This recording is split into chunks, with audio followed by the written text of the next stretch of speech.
ఓం శుక్లాంబరధరం విష్ణుం సస్వర్ణం చతుర్భుజం ప్రసన్నవదనం ధ్యాయేత్ సర్వవిఘ్నోపశాంతయే అని నమస్కారం చేసుకుని మన భగవద్గీత భాష్యం చూసుకుంటూ వస్తూ ఉన్నాము.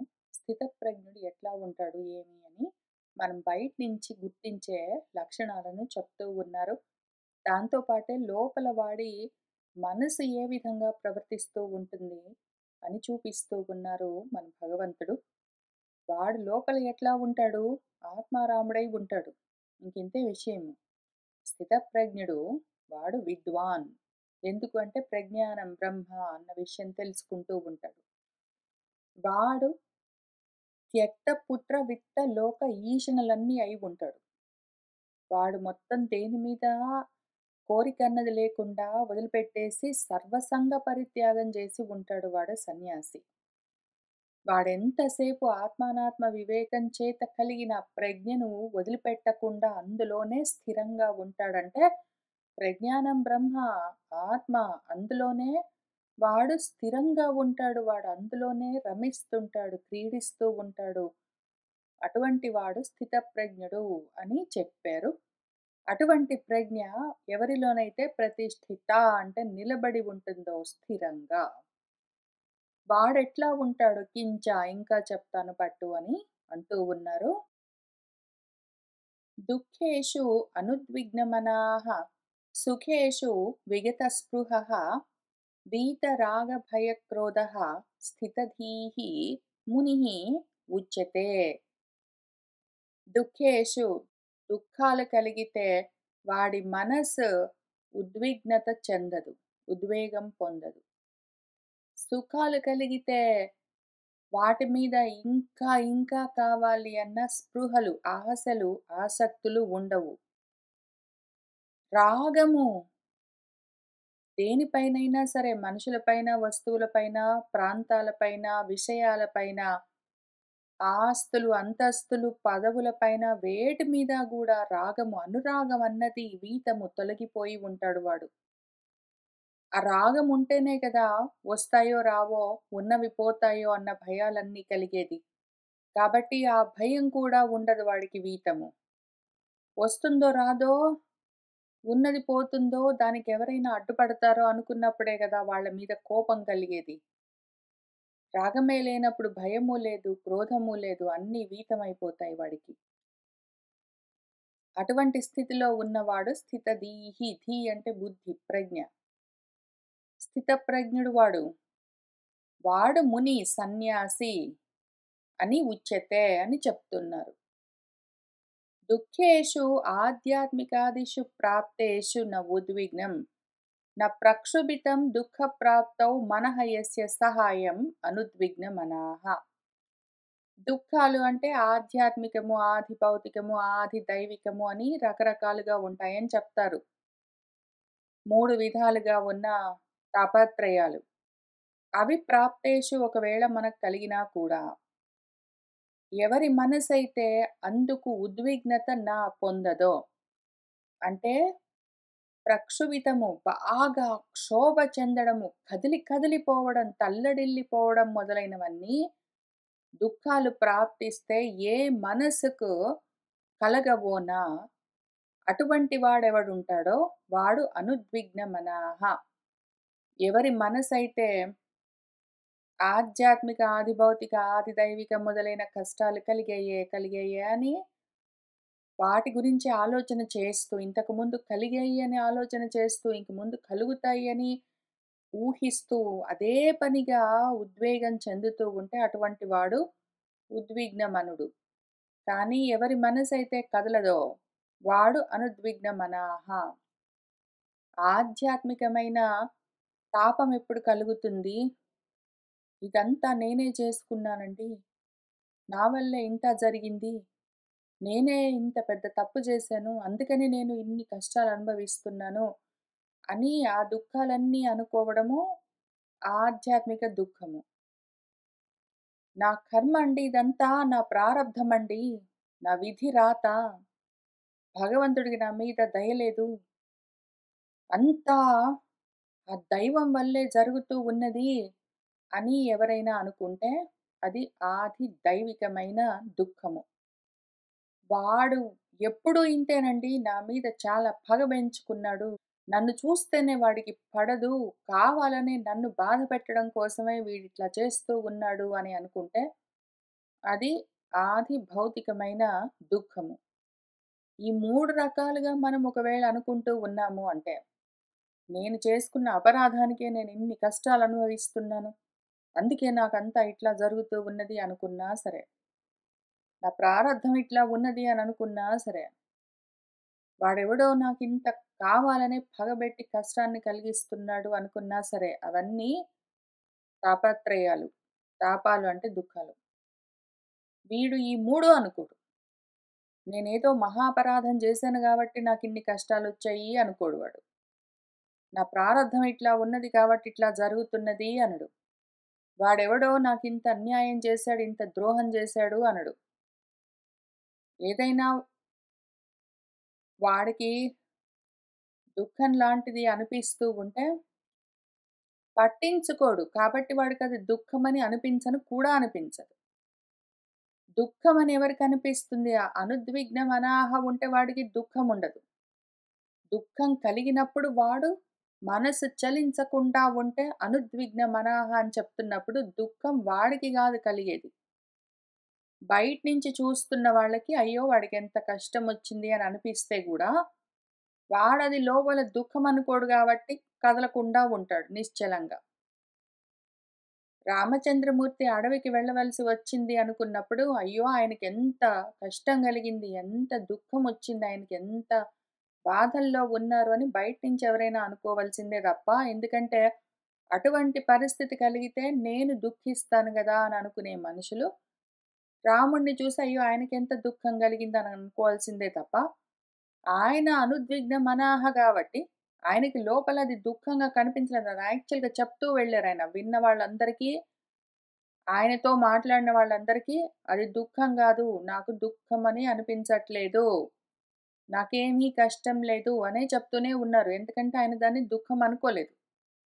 ఆయన అందుకని అనుద్విగ్న మనాహ. స్థితదీహి స్థితి ఎట్లా ఉంటుంది అంటే ఆ ముని స్థితి దుఃఖంతో కూడా తగులుకుని ఉండడాయన. ఆ స్థితదీహి, ఆ ముని, ఆ సన్యాసి దుఃఖాలను కూడా తగిలించుకోడు. ఆయనకది దుఃఖమని గూడా అనిపించదు. బయట నుంచి చూసే వాళ్ళకు పాపం ఆయనకి దుఃఖం వచ్చింది గదా! ఆయనకి శరీరానికి ఏదో అనారోగ్యం కలిగిందే, లేదా ఆయనకేంటో ఇల్లు వాకిలి లేకుండా ఉన్నాడే, అయ్యో పాపము తినడానికి పెట్టేవాళ్ళెవరు లేరే అని బయట నుంచి చూసేవాళ్ళు అనుకోవాల్సిందే తప్ప, లోపల ఆయనకేమి కష్టం లేదు. ఆయన ఆత్మారాముడై ఉంటే. ఆత్మతో రమిస్తూ ఉంటే, ఆయన దుఃఖం ఎక్కడుంది? బయట నుంచి చూసే వాళ్ళకనిపిస్తుంది. ఒకవేళ నీకట్లా అనిపించిందనుకో, స్థితప్రజ్ఞుడిని నువ్వు ఎట్లా గుర్తించాలి అంటే, బయట నుంచి నువ్వు చూస్తూ ఉన్నప్పుడు, ఒకవేళ ఏదైనా ఒక పరిస్థితి నీకు కలిగితే నువ్వు అయ్యో! నాకెంత దుఃఖమొచ్చిందని నువ్వు అనుకుంటావు గదా! అటువంటి దుఃఖము అని అనిపించవలసిన లాంటి పరిస్థితి ఎవడికైనా కలిగి, వాడు దాన్ని పట్టించుకోకుండా ఉన్నాడనుకో, ఓహో! వీడు స్థితదీహి, వీడు ముని అని నువ్వు గుర్తించొచ్చు బయట నుంచి అని చెప్తున్నారు.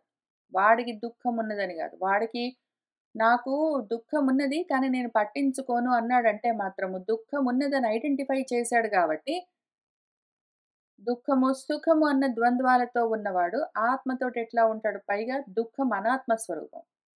వీడు ఆత్మరతితో ఉన్నవాడు అనాత్మలతో ఎందుకుంటాడు? దుఃఖం లాంటి అనాత్మలతో వాడుండడు.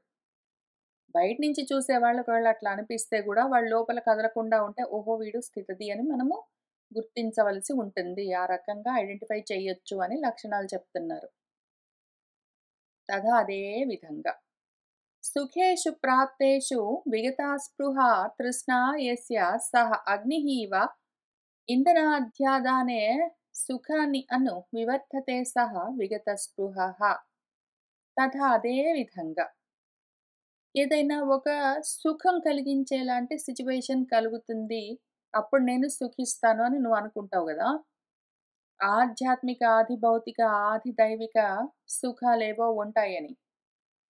నేనింత కష్టపడ్డానండి. అందుకని నాకు ఇట్లా ప్రమోషనొచ్చింది, మంచి జాబొచ్చింది, మంచి సీటొచ్చింది, నాకు అంతా బాగుంది, బాగా డబ్బులు సంపాదించుకున్నాను అని నువ్వు చెప్తూ ఉన్నప్పుడు, ఆ సుఖము ఆధ్యాత్మికమైన సుఖము. అంటే నీ వల్లే నువ్వే పొందానని చెప్పుకుంటున్న సుఖము. దైవానుగ్రహం అండి అంతా భగవంతుడి దయ, దేవతలు అనుగ్రహించారు. అందుకని నాకింత సంతోషంగా గడుస్తూ ఉన్నది. అందుకని నేను సుఖంగా ఉన్నాను. అంతా దేవుడి వల్లేనండి అని ఒకవేళ నువ్వు అనుకుంటూ ఉన్నావంటే, అది ఆది దైవికమైన సుఖము. ఆయన దయండి. ఆయన పెట్టిన భిక్ష.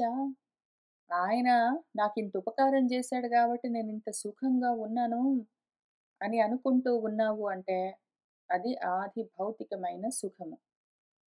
నేనండి నేను ఇంత కష్టపడ్డాను కాబట్టి అని నీ గురించి నువ్వు చెప్పుకుంటూ, నా వల్లే నాకింత సుఖము కలుగుతూ ఉన్నది అని అనుకుంటే ఆధ్యాత్మికము. అంతా ప్రారబ్ధమండి. నా అదృష్టం బాగుంది. నేను చేసుకున్న పుణ్యము, భగవంతుడు దయదలిచాడు. దేవుడి అనుగ్రహం ఉన్నది. అందుకని నేనింత సుఖంగా ఉన్నాను. నేను నా వాళ్ళందరము ఎంతో సంతోషంగా ఉన్నాము అని చెప్పుకుంటూ ఉన్నప్పుడు, అది ఆది దైవికమైన సుఖము. వాళ్ళందరూ మాకెంతో సహాయం చేశారండి. వాళ్ళందరూ ఉన్నారు గాబట్టి, ఆయనున్నాడు గాబట్టి, ఆమె ఉంది గాబట్టి, ఇంకేంటో పక్కన వాళ్ళందరూ ఉండి మాకు ఉపకారం జేశారు గాబట్టి మేమింత సుఖంగా ఉన్నాము అంటే అది ఆది భౌతికమైన సుఖము. అయితే మనవాడు స్థితదీహి మునిహి మన సన్యాసి మన ఆత్మారాముడు ఎట్లా ఉంటాడంటే, బయట నుంచి చూసేవాళ్ళు ఓహో! వీడికి ఇటువంటి సుఖమైన అది మంచి జాబ్‌లో ఉన్నాడు వాడు. అందరూ గౌరవిస్తారు. గొప్ప గొప్పగా సన్మానాలన్నీ చేస్తారు. ఎంతో మెచ్చుకుంటారు. ఇటువంటి సిట్యుయేషన్స్ ఉంటే నేనెంత సుఖంగా ఉంటానో, నాకెంత సంతోషంగా ఉంటుంది అని ఎవరికైనా అనిపించేలాంటి సుఖ స్థితులు ప్రాప్తిస్తే కూడా, వీడు మనవాడు స్థితదీహి విగత స్పృహ వాడికి తృష్ణ దాని గురించి ఆలోచన లేదు. ఎవరైనా నన్ను మెచ్చుకున్నారు అంటే ఇంకా నలుగురు మెచ్చుకుంటే బాగుంటుంది. ఎవరైనా నన్ను సన్మానించారంటే ఇంకా ఘనంగా సన్మానిస్తే బాగుంటుంది. నాకింత ధనము, ఆస్తి, ఐశ్వర్యం ఉన్నదంటే ఇంకా ఉంటే బాగుంటుంది అని వాడికనిపించదు. అగ్నిహీవ ఇంధనాది ఆధానే సుఖాని అను. ఒకవేళ అగ్ని ఉన్నదనుకోండి, అందులో ఇంధనం ఏదైనా ఎండు పుల్లలు అట్లాంటివన్నీ వేస్తే, దాంతో ఇంకా అనుసరించి దాన్ని వృద్ధి చెందుతూ ఉంటుంది గదా అగ్ని. అట్లా ఒక్క కోరిక తీరింది, కొంత సుఖం కలిగింది అంటే ఇంకా కావాలి, ఇంకా కావాలి, ఇంకా కావాలి అని అదే కోరిక రగులుతూ ఉంటే, అది ఇంకా వృద్ధి చెందుతూ ఉంటే దాని పేరు స్పృహ, తృష్ణ. అయితే వీడిలో అటువంటి ఆలోచన, స్పృహ, తృష్ణ, కోరిక, విగతము పూర్తిగా లేకుండా పోతుంది. వాడు ఏ కారణానికైనా సరే మంచి పొజిషన్‌లో ఉన్నాడు. అందరూ పొగుడుతున్నారు. అందరూ వాడిని అభిమానిస్తారు, ప్రేమిస్తారు. అందరూ వాడి మాట వింటారు. వాడికి డబ్బులకి, వాటికి ఇబ్బంది లేదు. పెద్ద ఇంట్లో ఉంటాడు. గొప్ప కార్‌లలో తిరుగుతూ ఉంటాడు. ఇన్ని ఉంటే గూడా వాడికి లోపల అసలు వాటి గురించిన ఆలోచనే లేకపోతే, ఎందుకు అంటే ఆ సుఖాలతో కూడా వాడు తగులుకోడు. అప్పుడే వాడు ముని. అప్పుడే వాడు సన్యాసి అవుతాడు. అప్పుడే వాడు స్థితదీహి. వాడు స్థితప్రజ్ఞుడు. ప్రజ్ఞానం బ్రహ్మ అని ఆత్మారాముడవుతాడు. సుఖంలో కూడా వాడు తగులుకోడు. దుఃఖంలో గూడా వాడు తగులుకోడు. సుఖాలు, దుఃఖాలని వాడికనిపించదు. ఆ ద్వంద్వాలు లోపల వాడికుండవు. బయట నుంచి చూసే వాళ్ళకి దుఃఖమంటే మనసు ఉద్విగ్నత చెందడము, సుఖమంటే ఇంకా కావాలని కోరడము ఉండొచ్చు. అట్లా బయట నుంచి చూసే వాళ్ళకి అటువంటి సిట్యుయేషన్ వచ్చింది కదా వీడికి అని అనిపించినా గూడా, లోపల వాడికి ఉండదు గాబట్టి వాడు కదలడు. తమకకుండా ఉంటాడు వాడు. అస్సలు చలనం లేకుండా నిశ్చలంగా ఉంటాడు వాడు. వాడెట్లా ఉంటాడంటే వీతరాగ భయక్రోధః. వాళ్ళలో రాగం గాని, భయం గాని, క్రోధం గాని ఏది ఉండదు. అన్నీ వీతమైపోయి ఉంటాయి. విగతము. వీతం అంటే విగతం. పూర్తిగా గతమైపోయి ఉంటాయి. యస్మాత్ సహ వీతరాగ భయక్రోధః. ఏ రాగము, భయము, క్రోధము నుండి వాడు దూరమై ఉంటాడో అటువంటి వాడు వీతరాగ భయక్రోధుడు. అటువంటి వాడు స్థితదీహి అంటే స్థితప్రజ్ఞుడు. వాడు ముని అంటే సన్యాసి అని తదా అప్పుడు వాణ్ణి ఉచ్యతే అంటారు. కించ ఇంకా చెప్తాను విని వాడి లక్షణాలు. యః సర్వత్ర అనభిస్నేహః తత్తత్ ప్రాప్య శుభాశుభం న అభినందతి న ద్వేష్టి తస్య ప్రజ్ఞా ప్రతిష్ఠితా. యః ఎవరైతే సర్వత్ర అనభిస్నేహః స్నేహం అంటే జిడ్డులాగా తగులుకుని ఉండడం. వీడు అనభిస్నేహము దేనికి తగులుకోడు. తామరాకు పైన నీటి బిందువులాగా సర్వత్రా ప్రతి చోట దేనికి తాకకుండా ఉంటాడు వాడు. శుభమో, అశుభమో అని బయట లోకుల కనిపించేలాంటివి ఒకవేళ ప్రాప్తిస్తే గూడా తత్తత్ ప్రాప్య అటువంటి సిట్యుయేషన్స్, అటువంటి పరిస్థితులు పొంది కూడా వాడు నా అభినందతి అటువంటి పరిస్థితులకి సంతోషించడు, నా ద్వేష్టి అటువంటి పరిస్థితులను ద్వేషించడు కూడా. ఈ విధంగా ఎవడుంటాడో అటువంటి వాడి యొక్క తస్య ప్రజ్ఞ వాడిలో ఆత్మానాత్మ వివేక జనితమైన ఏ ప్రజ్ఞానమున్నదో అది ఘనమై ఉంటుంది, అది ప్రతిష్ఠితమై స్థిరంగా నిలబడి ఉంటుంది అని చెప్తూ ఉన్నారు. యః మునిః సర్వత్ర దేహ జీవితాదిషు అపి అనభిస్నేహః అభిస్నేహవర్జితః తత్తత్ ప్రాప్య శుభాశుభం తత్ తత్ శుభం అశుభం వా లబ్ధ్వా న అభినందతి న ద్వేష్టి శుభం ప్రాప్య న తుష్యతి న హృష్యతి అశుభం చ ప్రాప్య న ద్వేష్టి ఇతి అర్థః. యః ఎవరైతే మునిః మన ముని ఉన్నాడో, మన సర్వసంగ పరిత్యాగి ఆత్మారాముడు, వాడు సర్వత్రా అన్ని చోట్ల ప్రతి చోట అంటే దేహము వాడి సొంత దేహమని మనం అనుకుంటాం గదా! వాడికొక దేహం ఉన్నది అని వాడు పట్టించుకోడు వాటి గురించి. దాని మీద గూడా వాడికి స్నేహము, దానితో జిడ్డులాగా తగులుకుని ఉండడం అన్నది వాడికి ఉండదు. వాడి జీవితంతో గూడా వాడు తగులుకుని ఉండడు. వాడు వాడి జీవభావాన్ని గూడా దాటి ఉంటాడు. అన్నింటితో అన్ని అంటే ఇంక అన్ని పూర్తిగా. వాడి దేహము, వాడి జీవితము, వాడి ప్రతి దానితో వాడు అనభిస్నేహః అభిస్నేహవర్జితః స్నేహం అన్నది, రాగం అన్నది, ప్రేమ అన్నది ఉండదింక పూర్తిగా వర్జితం వదిలిపెట్టి ఉంటాడు వాడు. తత్తత్ ప్రాప్య ఏదైనా ఆయా సమయాలకి ఆ దేహానికి కలిగితే శుభం కావచ్చు, అశుభం కావచ్చు, బయటి వాళ్ళకి శుభాశుభాలుగా కనిపించేవి ఆ దేహానికి కలిగితే వాడికి తత్తత్ శుభం వా అశుభం వా లబ్ధ్వా ఆ దేహానికి కలిగే శుభాన్నో అశుభాన్నో పొంది కూడా అందులో ఉన్నందుకు నా అభినందతి వాడు అభినందించడు, చాలా సంతోషించడు, నా ద్వేష్టి చాలా ద్వేషించడు. శుభం ప్రాప్య న తుష్యతి న హృష్యతి శుభం కలిగితే సంతోషము లేదు, హర్షము లేదు. అశుభంచ ప్రాప్య అశుభం కలిగితే న ద్వేష్టి వాడికి ద్వేషము లేదు. వాడు అది అశుభము అనుకోడు, అది శుభము అనుకోడు. అందుకు శుభాశుభాలన్న ద్వంద్వాలు కూడా మన వాడికి ఉండవు. ఇది శుభ పరిణామం అండి, ఇది అశుభ సూచనండి అని బయటి వాళ్ళకి అనిపించేలాంటివి వాడికి కలిగితే గూడా ఆ దేహానికి కలుగుతాయి, వాడు పట్టించుకోడు.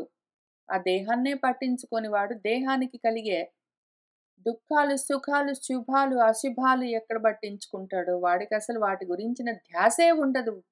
అనాత్మల గురించిన ఆలోచన వాడికి ఉండనే ఉండదు. అనాత్మలను గురించి వాడికి పట్టింపుండదు. వాడెప్పుడు ఆత్మనే పట్టుకుని ఉంటాడు కాబట్టి. తస్య అటువంటి వాడి యొక్క ఏవం హర్ష విషాద వర్జితస్య వివేకజా ప్రజ్ఞ ప్రతిష్ఠితా భవతి.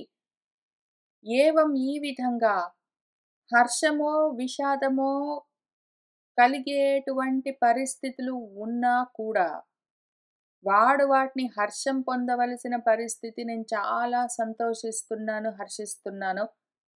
ఇది అశుభకరమైన పరిస్థితి నేనెంతో విషాదాన్ని పొందుతున్నాను అని వాడికి విషాదము లేదు, హర్షము లేదు.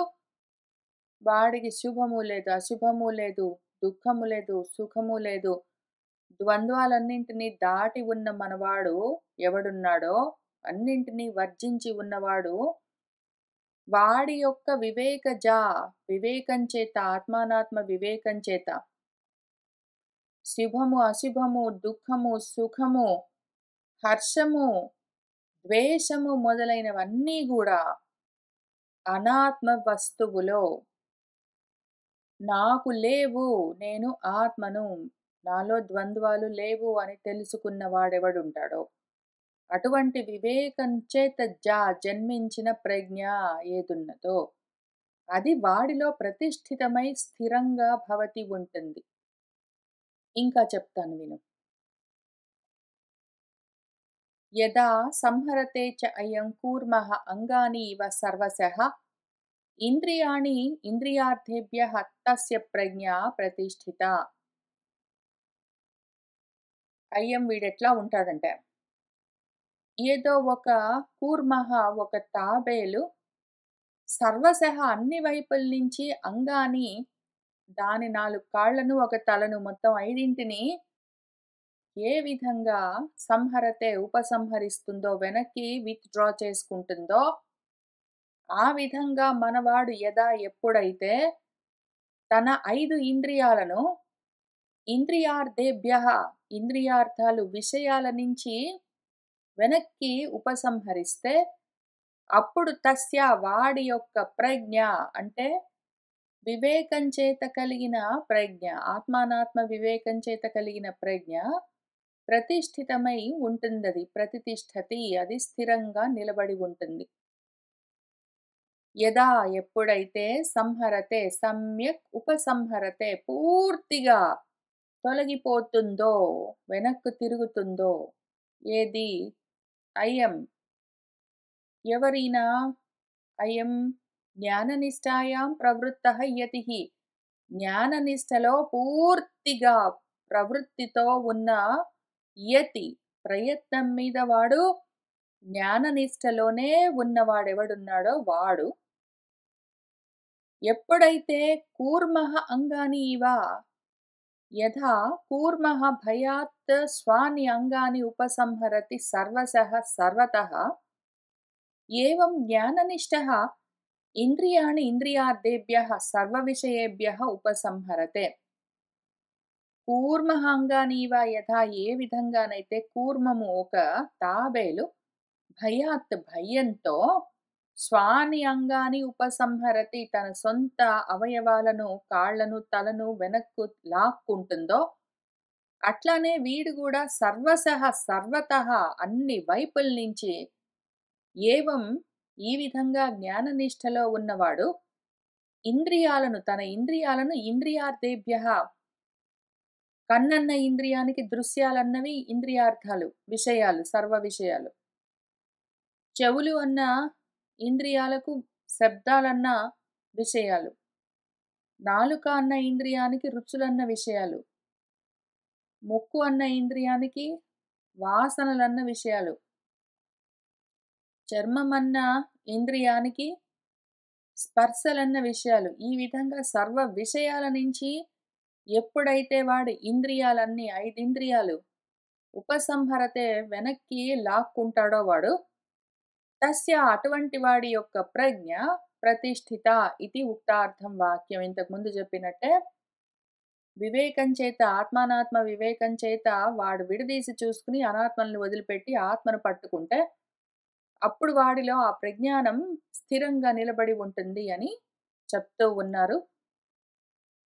తత్ర విషయాన్ అనాహరతః ఆతురస్యాపి ఇంద్రియాణి నివర్తంతే కూర్మాంగాని ఇవ సంహ్రియతే నతు తద్విషయః రాగః సహ కథం సంహ్రియతే ఇతి ఉచ్యతే. వాడు ప్రయత్నం మీద, యతి కాబట్టి ప్రయత్నం మీద, ఏదో తాబేలు దాని శరీర అవయవాలను బయట ఏదైనా దానికి దుఃఖమో, ఏదైనా కష్టమో, నష్టమో కలుగుతుందంటే భయపడి వెనక్కి ఎట్లా లాక్కుంటుందో వెంటనే. బయట దాని చుట్టూ ఏమైనా భయం కలిగించే పరిస్థితులుంటే, దానికి నష్టం కలిగే పరిస్థితులుంటే వెంటనే ఇంకా గ్యాప్ లేకుండా లోపలికి ఎట్లా లాగేసుకుంటుందో దాని కాళ్ళను, తలను, అట్లా వీడు బయట ప్రపంచంలో నా ఇంద్రియాలు పారుతూ ఉంటే నాకు చాలా నష్టం కలుగుతుంది వద్దు అనుకుని లోపలికి లాగేసుకున్నాడనుకోండి. ఆతురస్యాపి వాడికెంత ఆర్తి ఉండి గూడా ప్రయత్నం మీద వాడు విషయాన్ అనాహరతః విషయాలని ఆహరించట్లేదు. లోపలికి తెచ్చుకోవట్లేదు. కళ్ళ ద్వారా దృశ్యాలను, చెవుల ద్వారా శబ్దాలను మొదలైన వాటిని వాడు లోపలికి తీసుకోవట్లేదు. ఆ రకంగా ఉంటే వాడి యొక్క ఇంద్రియాలు కూర్మ అంగాల్లాగా, తాబేలు అవయవాల్లాగా వెనక్కు తిరుగుతాయి. అవును. ఆ విధంగా అవన్నీ సంహ్రియతే. వెనక్కి లాక్కోబడతాయి. కానీ నతు తత్ విషయః రాగః ఆ విషయం పైన రాగం పోదు. వాడు బలవంతంగా కళ్ళు మూసుకొని దృశ్యాలన్నింటినీ లోపలికి తేకుండా అడ్డుకోవచ్చు. బలవంతంగా చెవులు మూసుకొని బయట నుంచి శబ్దాలు లోపలికి రాకుండా ఆపొచ్చు. నోరు కట్టేసుకొని రుచులని ఆపేయొచ్చు. ఈ విధంగా వాడు ప్రయత్నం మీద బలవంతంగా ఇంద్రియాలు బయట ప్రపంచంలో పారకుండా విషయాల్లో నుంచి వెనక్కి తిప్పి ఉంచాడనుకోండి. అంతవరకు చేస్తే కూడా ఆ మనసన్న ఇంద్రియం ఊరుకోదు. ఆ విషయాల పైన రాగం అట్లానే పెట్టుకుని ఇంద్రియాల్ని వెనక్కి తిప్పుతుంది. ఆ విషయాల పైన రాగము అక్కడే ఉండిపోతుంది. విషయాల పైన ఇంట్రెస్ట్, ఆ విషయాల పైన రక్తి అక్కడే ఉండిపోతుంది. ఇంద్రియాలు మాత్రం నిగ్రహించబడతాయి. ఉపసంహరించబడతాయి. రాగం ఇంకా తొలగలేదు కాబట్టి వాడికి వైరాగ్యం ఉండదు మరి. రాగం తొలగితేనే గదా వైరాగ్యం. ఆ అనురాగం ఇంకా రక్తి అట్లానే ఉన్నది విషయాల పైన. ఓన్లీ ఇంద్రియాలు విషయాల్లో ప్రవర్తించట్లేదు అంత మాత్రమే. అటువంటి స్థితి ఉంటే సహా రాగః ఆ రాగం మరి కథం సంహ్రియతే ఎట్లా తొలగుతుంది? రాగం ఎట్లా తొలగుతుంది? బలవంతంగా ప్రయత్నపూర్వకంగా ఇంద్రియాలను విషయాల్లో నుంచి వెనక్కి తిప్పొచ్చు గాని, ఆ విషయాల పైన ఉన్న ఆశ, ఆసక్తి తొలగట్లేదంటే, దాన్ని ఎట్లా వెనక్కి తిప్పాలి? దాన్నెట్లా పూర్తిగా తొలగింపచేసుకోవాలి అన్న ప్రశ్నకు ఇది ఉచ్యతే ఇంక జవాబు చెప్తున్నారు. విషయాః వినివర్తంతే నిరాహారస్య దేహినః రసవర్జం రసః అపి అస్య పరం దృష్ట్వా నివర్తతే. నిరాహారస్య దేహినః ఒక దేహికి ఆ దేహానికి ఒక 5 అవయవాలుంటాయి. ఆ 5 ఇంద్రియాలు వాటి విషయాలను ఆహరిస్తూ ఉంటాయి. అంటే లోపలికి తీసుకుంటూ ఉంటాయి. వీడు వాటిని నిరాహారం జేశాడు. కళ్ళన్న ఇంద్రియానికి దృశ్యాలు, చెవులన్న ఇంద్రియానికి శబ్దాలు మొదలైన వాటి విషయాలన్న ఆహారాలను దొరక్కుండా ఆపేశాడు, నిగ్రహించాడు. ఇంద్రియ నిగ్రహం సాధించాడు అంత మాత్రం. ఆ రకంగా నిరాహారంగా ఉన్న ఆ దేహి ఎవడున్నాడో, వాడిలో వాడి ఇంద్రియాలు విషయాల నుంచి వినివర్తంతే వెనక్కి తిరుగుతాయి కానీ, రసవర్జం రసం అక్కడే వదిలిపెట్టి అంటే వాటి మీద రాగం ఇంకా ఉంటుంది. శివరాత్రి రోజు ఉపవాసం చెయ్యి, లేతే ఏకాదశి రోజు ఉపవాసం చెయ్యి అంటే, బలవంతంగా ఆ రోజు జనరల్‌గా ప్రతిరోజు తినేలాంటి అన్నాలు తినకుండా ఆపేసినా కూడా, ఆ అన్నం మీద ఆలోచన అట్లానే ఉంటుంది. ఆ రోజు వాడు ఓన్లీ ఫలాహారం గూడా గాదు. ఫలహారం అనుకుని ఏదో టిఫిన్‌లన్నీ తినొచ్చు పర్వాలేదు. అన్నం మాత్రం తినగూడదు అని వాడు ఉంటే గూడా. లేదా కార్తీక సోమవారం రోజు నక్తం చేయండి అని చెప్తే, ఆ కార్తీక మాసం 4, 5 వారాలు నక్తం చేయడం కోసం అంటే, నక్షత్ర దర్శనం చేసిన తర్వాతే భోజనం చేయాలని ఏదో నియమం అంటే, పొద్దున్నుంచి వాడు సాయంత్రం దాకా తినకుండా ఉండి, సాయంత్రం మళ్ళీ స్నానం ఏదో చేసి, పూజ చేసి, ఇంకప్పుడు వంట చేసుకొని వాడు తినాలి అంటే, పొద్దునంతా గూడా ఇంక ఈ భోజనం మీదే వాడి మనసుంటుంది. ఓన్లీ శరీరానికి భోజనాన్ని అందించడు అంత మాత్రము. మనసు మాత్రం భోజనం పైన ఉంటుందనుకోండి. అప్పుడేం జరిగింది, రసం అక్కడే వదిలిపెట్టేసి వాడు, దాని మీద ఆ భోజనం పైన రాగాన్ని భోజనం దగ్గరే ఉంచి, ఓన్లీ కేవలం ఇంద్రియాన్ని మాత్రం వెనక్కి తీసాడు వాడు. కాబట్టి ఆ రాగం అట్లానే ఉండిపోయింది. రాగం అట్లానే ఉండిపోతే వైరాగ్యం కలగదు. వైరాగ్యం లేకపోతే జ్ఞానం కలగదు.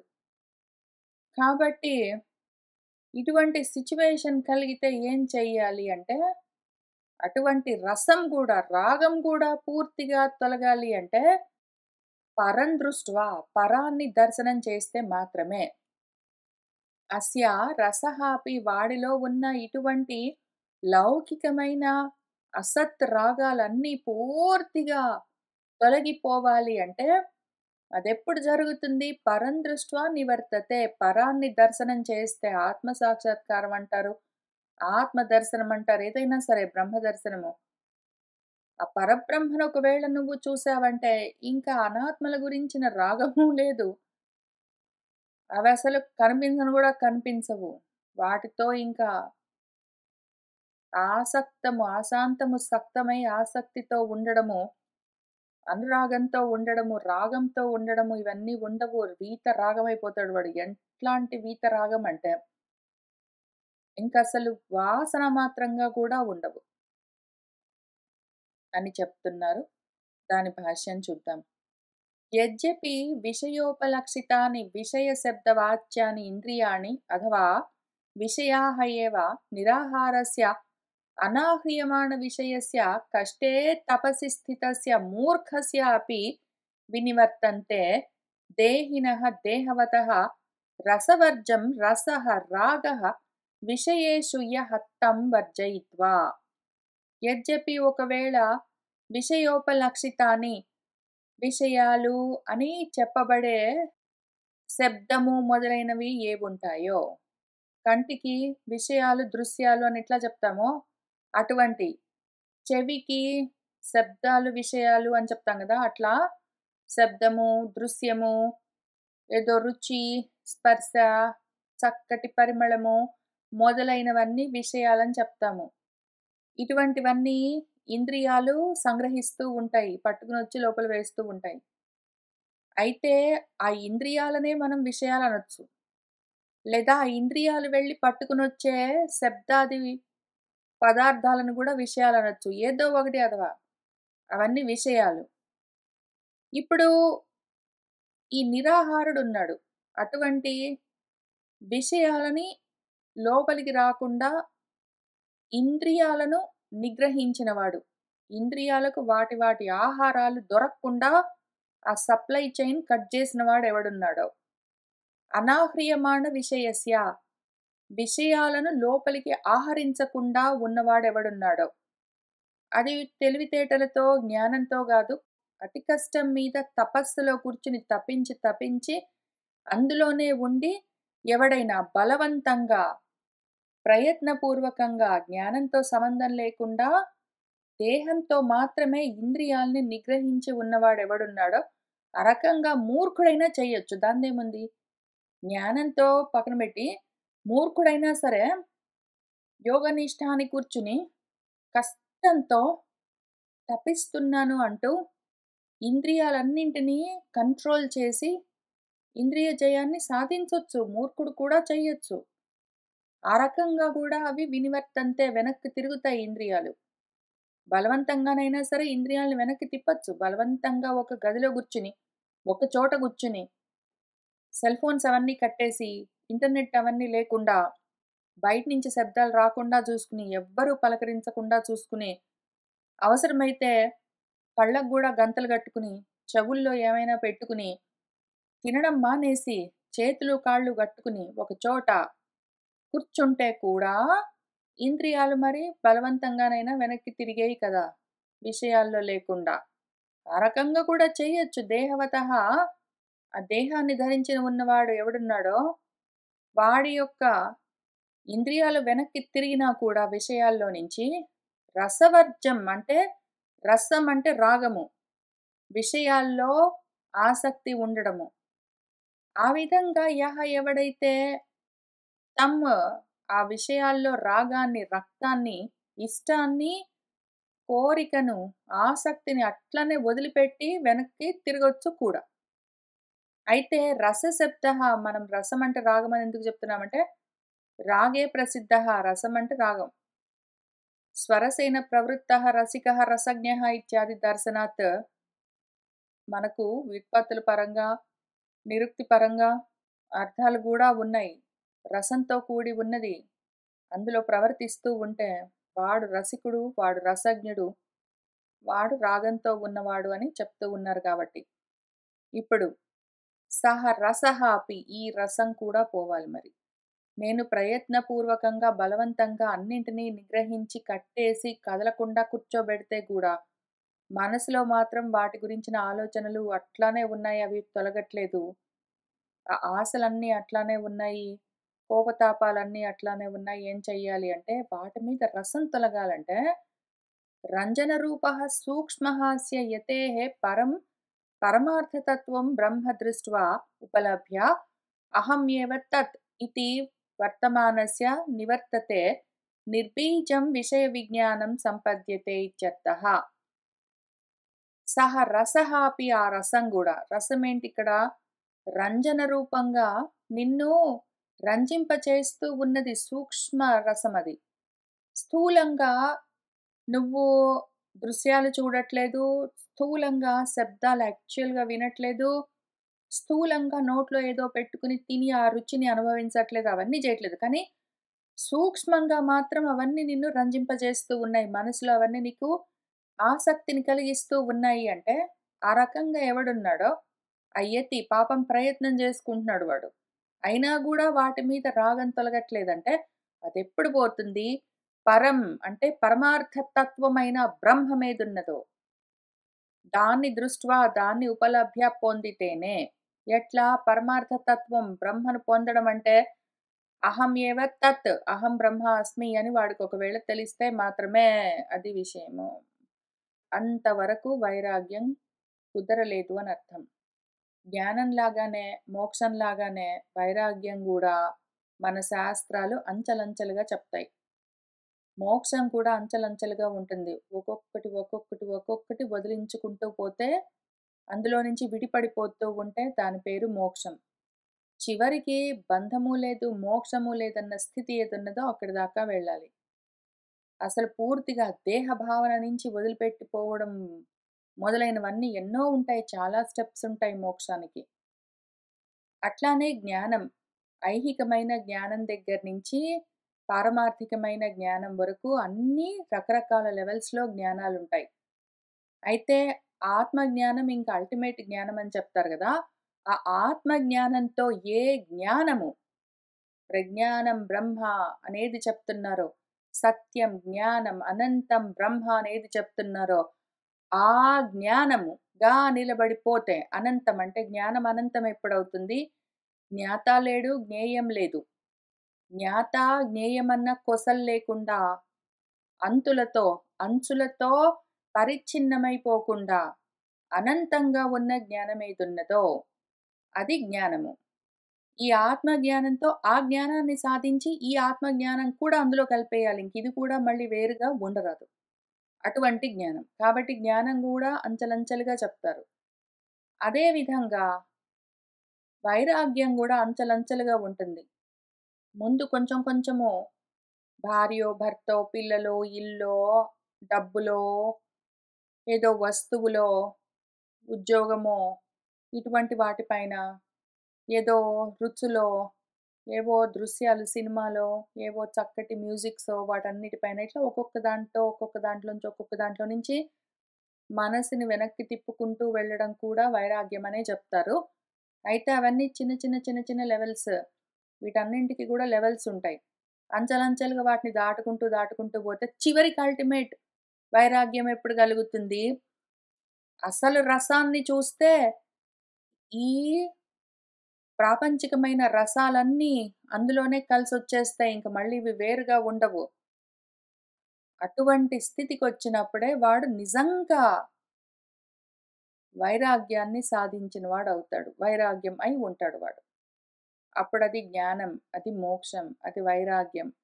అంతవరకు ఇంక రకరకాల లెవెల్స్‌లో ఈ జ్ఞాన వైరాగ్యాల్ని, మోక్షాన్ని సాధిస్తూ వెళ్ళాలి. పూర్తిగా వచ్చింది వైరాగ్యం అంటే ఎప్పుడో, ఆ పరమార్థ తత్వమైన బ్రహ్మను తెలుసుకున్నప్పుడే. పరమార్థ తత్వమైన బ్రహ్మ, పరం, బ్రహ్మ, పరం. దాన్ని ఎట్లా తెలుసుకుంటాము అంటే, అహం ఏవ తత్ అది నేనే అని తెలుసుకోవడం. అది మళ్ళీ వేరుగా ఉన్నది అన్నంత వరకు మాత్రం నీకు ఈ రాగం ఇట్లానే ఉంటుంది. వైరాగ్యం పూర్తిగా కలగదు. అది నేనే అని తెలుసుకున్నప్పుడు మాత్రమే. ఆ విధంగా వర్తమానస్య వాడికి మాత్రమే నివర్తతే. ఎట్లా నిర్బీజం ఇంక బీజం వాసన మాత్రంగా గూడా రాగం ఇంక ఉండదు. విషయ విజ్ఞానం. ఈ జ్ఞానము విషయాల పైన కూడా ఉంటుంది. విషయాల పైన జ్ఞానం గాదు. ఆత్మే జ్ఞానంగా ఉండడం అన్నది నిర్బీజమైన స్థితి. ఇంక వాసన మాత్రంగా గూడా ప్రపంచం ఉండదు. అటువంటి స్థితి వైరాగ్యం. దాన్ని వాడు అప్పుడు సంపద్యతే పొందుతాడు ఇత్యర్థః. న అసతి సమ్యక్ దర్శనే రసస్య ఉచ్ఛేదః. సమ్యక్ దర్శనము ఆత్మ దర్శనం లేదు. తత్వమసి అని చెప్తే అహం ఏవ తత్ అని తెలుసుకోవడం సమ్యక్ దర్శనము. అదొకవేళ అసత్తి లేకపోతే, అదింకా కలగలేదు అంటే, ఇంక రసస్య ఉచ్ఛేదః ఈ రసము, ఈ రాగము తొలగడం అన్నది కుదరనే కుదరదు.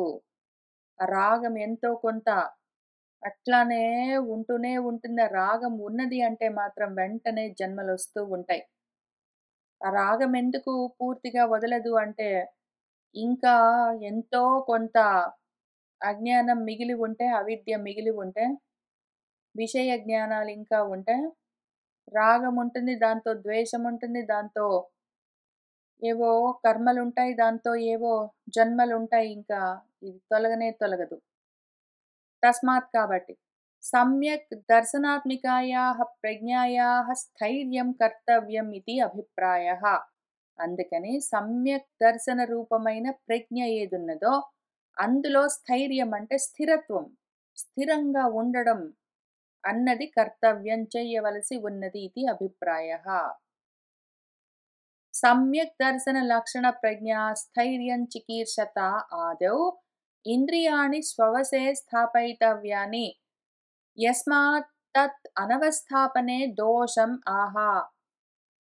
సమ్యక్ దర్శనం అన్న లక్షణంతో ఉన్న ఏ ప్రజ్ఞ స్థిరంగా ఉండాలి అని కోరుకుంటూ ఉన్నవాడున్నాడో చికీర్షత, అటువంటి వాడు ఆదౌ ముందు చేయవలసిన పని ఏమి అంటే, ఇంద్రియాలను స్వవశే వాడి వశంలో స్థాపయితవ్యాన్ని ఉంచవలసి ఉంటుంది.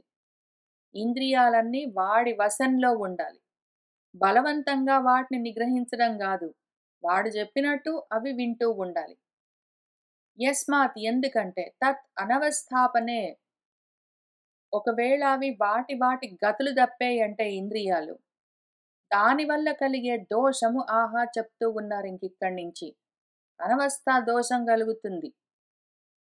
ఇంద్రియాలు వాటి అవస్థలు వదిలిపెట్టి అవి అనవస్థం అంతర్లేకుండా ప్రపంచంలోని పదార్థాల వెంటబడి తిరిగితే నువ్వు కూడా గతి తప్పిపోతావు. అవి పోతే పోయాయి. నిన్ను గూడా ఈడ్చుకుని, లాక్కొని వెళ్ళిపోతాయి. నువ్వు కూడా వాటిని బలవంతంగా ఈడ్చుకుని, లాక్కుని తెచ్చి లోపల కూర్చోబెట్టొచ్చు. కానీ ఇంకా ధ్యాస అక్కడే ఉంటుంది. కాబట్టి అసలా ధ్యాసతో సహా నువ్వు వాటిని వెనక్కి తిప్పాలి మరి. లేకపోతే ఏమవుతుంది అని చెప్తూ ఉన్నారింక తర్వాత 60వ శ్లోకంలో. మనం ఇవాల్టికి ఇక్కడికి ఆపుదాము. వచ్చే వారం కలిసి కూర్చొని ఇక్కడి నుంచి చదువుకుంటూ ముందుకు వెళ్దాము. సర్వం శ్రీకృష్ణ పరబ్రహ్మ పాదారవిందార్పణమస్తు.